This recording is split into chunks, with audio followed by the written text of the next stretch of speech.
Hey again, welcome back to our read alouds. It's Mr. Lohn, and we have reached Friday. Hope everyone is excited for the weekend, and then we have one more week to go before our spring break.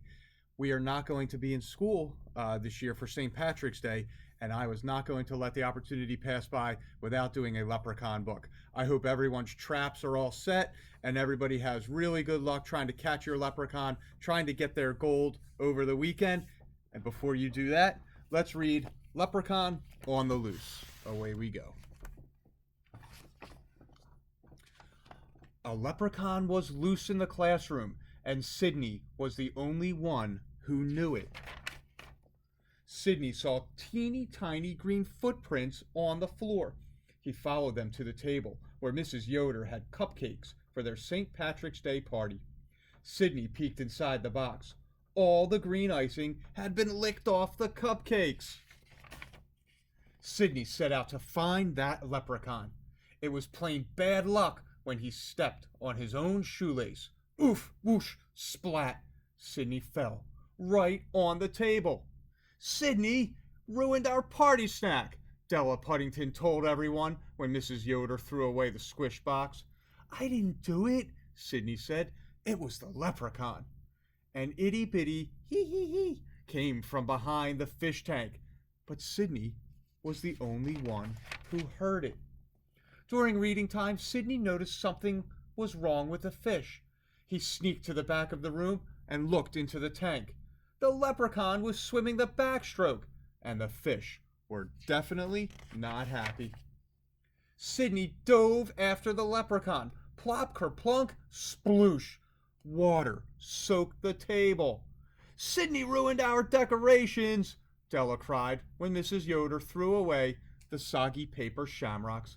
I didn't do it, Sydney said. It was the leprechaun. Sydney was sure he heard a tiny little ha ha ha as he mopped up the mess. During science class, Sydney heard a creak coming from the hamster's cage. Sydney tiptoed to the cage. He carefully opened the door and came face to face with the leprechaun. While Sydney and the leprechaun stared at each other, the hamster ran out the open door and across the table. Sydney dived after the hamster. Boom, bam, crash!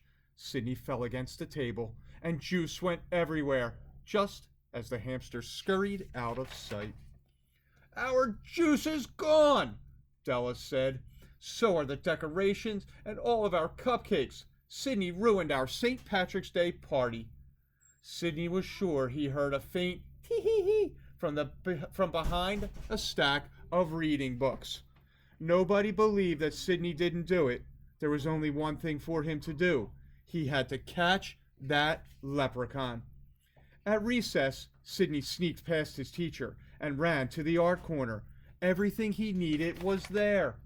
Sydney pounded and snapped and glued.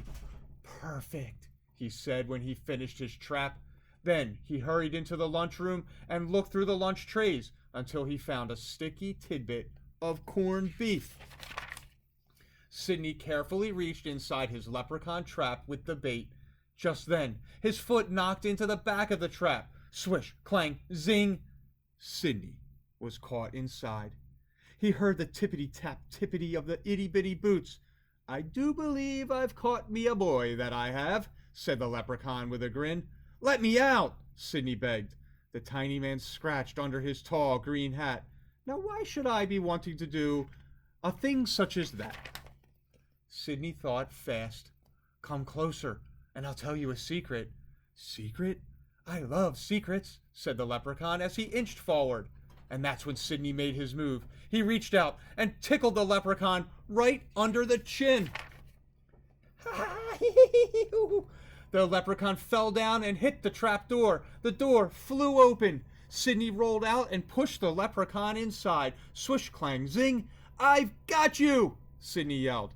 Now I can prove that you ruined the party, not me. Party? Said the little man. I'll make you a deal. Let me go and I'll save the party. Then I'll be gone and you'll never see me again. How can a leprechaun save our party? Sydney asked. With me treasure, of course. Should he keep the leprechaun and prove he didn't ruin anything? Sydney wondered. Or should he let the leprechaun go home and save the party for all his friends. Sidney was running out of time. His class was right outside the door. He had to decide. "Quick, tell me where your treasure is," Sidney said. He leaned close, and the leprechaun whispered in his ear. Sidney knew a deal was a deal. He opened the trapdoor and watched the leprechaun climb out. The leprechaun turned one last time and tipped his hat at Sidney. Then the teeny tiny man slipped out the window and was gone. Sidney found the treasure right where the leprechaun said it would be. It was just what he needed to save the party. The class cheered. Even Della Puddington smiled at Sidney. Mrs. Yoder wasn't mad at him anymore, even if she didn't quite believe where Sidney got the party supplies. Sidney was finally able to forget about all the trouble the leprechaun had caused.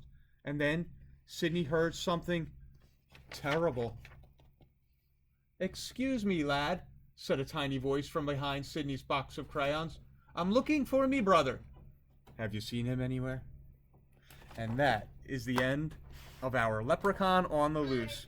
Good luck, McGinn, finding your leprechauns this St. Patrick's Day. I hope you all have a great weekend, and we'll see you back on Monday. Take care.